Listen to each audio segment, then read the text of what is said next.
Hello, friends, and welcome to the WakeWire.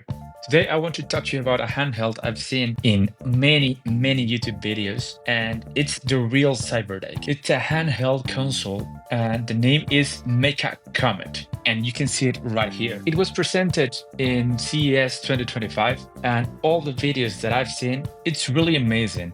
I don't know the real size of it, but I think the width would be like two iPhones, and maybe the height like an iPhone mini, and it's something I've really like to have.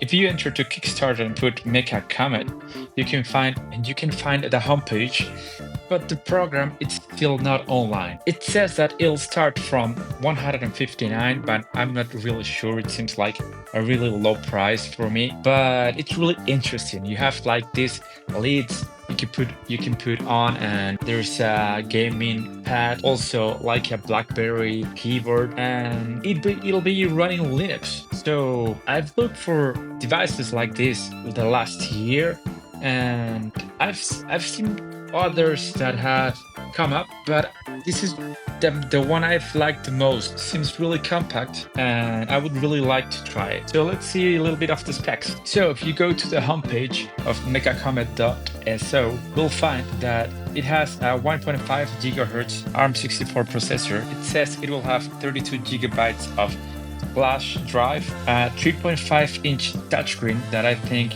it will be small enough, a 5 megapixel camera, Type-C fast charge, an M.2 PCI slot. Also, it says on the front of the homepage a 40-pin I/O. Probably you'll be able to make your own stuff to put on there. Also, you can see here that it will have a Linux distribution called Mechanic OS. Mechanic OS is based on Debian. It's a full computer on your hand, and I think it will be the ultimate cyberdeck. So if you're new to the WakeWire, please like and subscribe, and hopefully I'll get my hands on this device. So please go check the homepage on Kickstarter and fund it if you like. Close it here, and I'll see you in the next video.